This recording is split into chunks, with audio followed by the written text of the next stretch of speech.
భూమి మీద ధనవంతులుగా ఉండి అది భక్తులు కావచ్చు, భక్తిహీనులు కావచ్చు, ఉమ్, చనిపోయిన తర్వాత వాళ్ళ ఆస్తులను గూర్చిన వివరాలు ఎవరికి తెలియకుండా ఉన్నప్పుడు ఉమ్. అయ్యో నేను వాళ్ళకి ఈ విషయం చెప్తే బాగుండు కదా, అది వృధా అయిపోతున్నది ఆస్తి అనే బాధ పరలోకంలో కానీ ఇక్కడ పాతాళంలో ఉన్న వాళ్ళకి కానీ అది జ్ఞప్తికి వచ్చే అవకాశం ఉండాలి.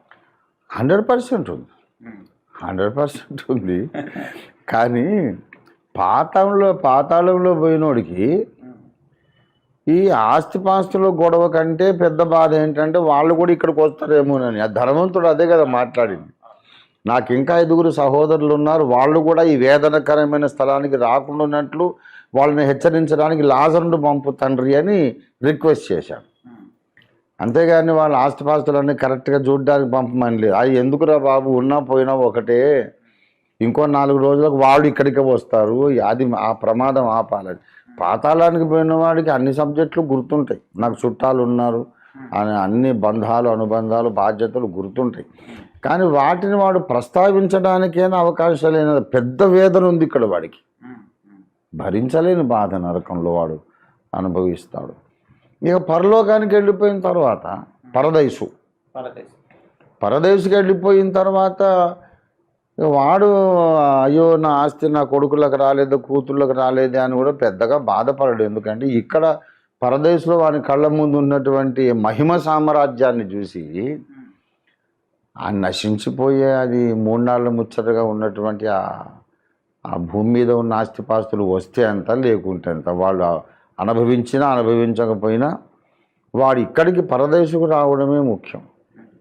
కనుక ఎవరైతే రక్షణ పొందారో వాడు పరదేశకు వస్తాడు. యుగయుగాల ఆస్తి వారికి నిత్యమైన స్వాస్థ్యం ఉంటుంది.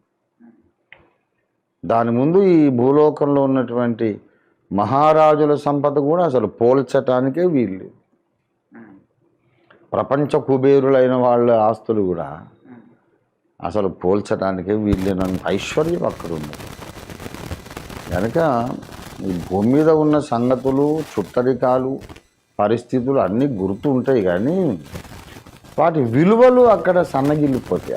ఏముందిలే ఆప్షాలు అనుకుంటాడు. ఇక్కడ చూసి ఇంత కిలో బంగారము, వజ్రాలు, వైఢూర్యాలు, బంగాళాలు చూసి అమ్మ బాబు ఎంత ఐశ్వర్యం అని ఇప్పుడు అనుకుంటాడు.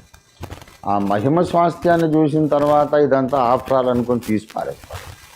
వీళ్ళైనా వాళ్ళైనా.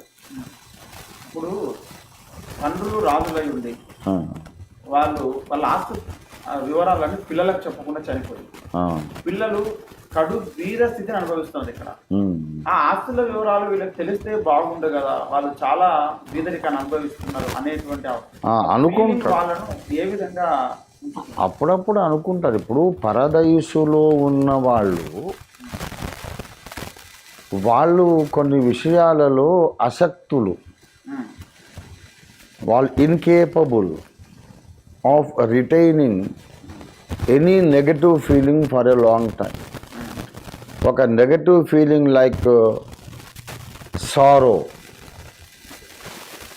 హేట్రెడ్, రివెంజ్ఫుల్ యాటిట్యూడ్,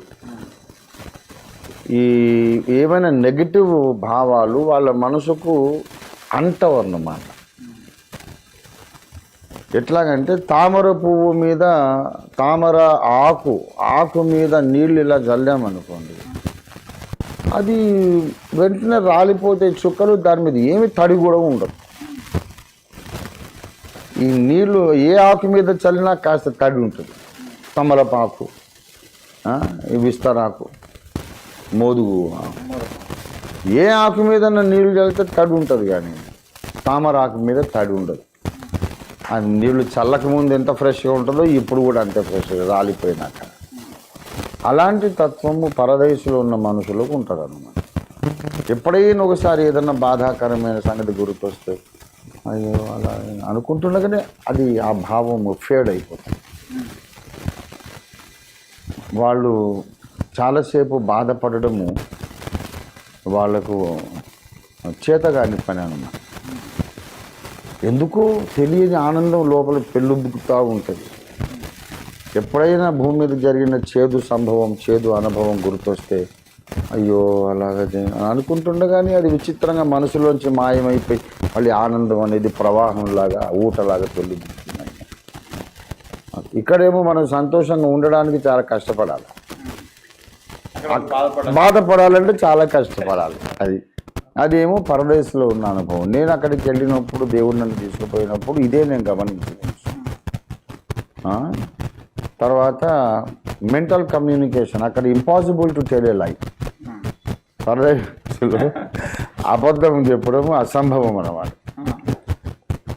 ఇప్పుడు మీరు అక్కడ ఉండి ఇదే ఇంటర్వ్యూ అక్కడ జరుగుతుంటే మీరు నన్ను ప్రశ్నలు అడుగుతూ నేను సమాధానం చెప్పేటప్పుడు ఇంకెంత చెప్తారు ఆ ముసలోడు అడిగిన దాన్ని క్లుప్తంగా చెప్పడం చేత కాదు నీకు, ఇంత ప్రశ్న అంటే చాంతాడంత సమాధానం చెప్తావు నువ్వు మనసులో అనుకున్నావు అనుకుంటే నాకు అది తెలిసిపోతుంది అనమాట. పైకి గౌరవంగా మాట్లాడినా ఎందుకు నేను చాలాసేపు చెప్పినా బాబు అనేస్తాను నేను. అది గతుకుమని అదేంటి నేను లోపల అనుకుంది వెనకెట్లా తెలిసిందో అనుకుంటాను. ఇంకా చెప్తే బాగుండదు అనుకున్నది కూడా వినబడుతుంది, అది కూడా వినబడుతుంది. కాబట్టి పరదైసు అనేది ఒక అద్భుతమైన ప్రదేశం. Impossible to be sad and impossible to tell a లై, హిపోక్రసీ ఇంపాసిబుల్. ఎక్సలెంట్ ప్రపంచం. అది పోగొట్టుకున్నోడు ఎంత తిక్కలోడు అనిపించింది నాకు అక్కడికి పోయిన తర్వాత, చూసిన తర్వాత. ఎన్ని కష్టాలన్నా పడాలి కానీ రక్షణ అయితే పోగొట్టుకోవద్దని నేను డిసైడ్ అయిపోయాను. ఎవడని వచ్చి తలవారు పట్టుకొచ్చి నీ తలకాయ నరికేస్తా, యేసును వదిలిపెట్టు అని అంటే please do it sir, I will go to my eternal abode. నరికే ఏమున్నది రా, నెక్స్ట్ సెకండ్ నేను మహిమలో ఉంటాను అని సంతోషంగా ఒప్పుకుంటాను. కానీ ఈ రక్షణ భాగ్యం అయితే పోగొట్టుకొని అక్కడికి పోయి చూసినాక అనిపించింది, అబ్బా బాబా ఎంత గొప్ప మహిమను ఈ మూర్ఖులు, నా కులం ఒప్పుకోదు, నా చుట్టాలు ఒప్పుకోరు, ఫ్రెండ్స్ ఒప్పుకోరు అని పిచ్చి పిచ్చి కారణాలు చెప్పి పోగొట్టుకుంటున్నారు అనిపించింది నాకు. వర్ణనాతీతమైన మహిమ. దేవుడు తన్ను ప్రేమించు వారి కొరకు ఏది సిద్ధపరచునో అది కంటికి కనబడలేదు, చెవికి వినబడలేదు, మనుష్య హృదయానికి గోచరము కాలేదు. అటువంటి మహిమ స్వాస్థ్యం దేవుడు మనకు నిర్ణయించాడని 1 కొరింథీ 2వ అధ్యాయంలో పౌలు చెప్తాడు. కాబట్టి అక్కడ ప్రపంచంలో వాళ్ళు ఏదన్నా బాధాకరమైన అనుభవం ఏదన్నా గుర్తొచ్చినా ఒక హాఫ్ సెకండ్లో అది వెళ్ళిపోతుంది మైండ్ నుంచి, ఆనందం నిండుతుంది అన్నమాట.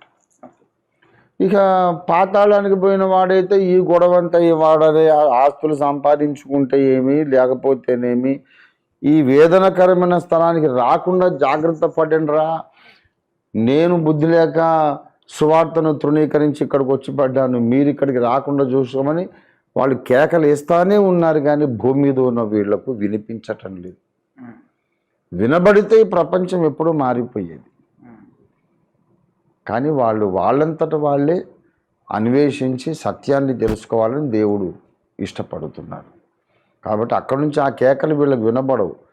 వినబడితే 1 గంటలో మొత్తం భూలోకం అంతా మారిపోతుంది. Okay sir, thank you. ఒక కాల్ తీసుకుంటాం.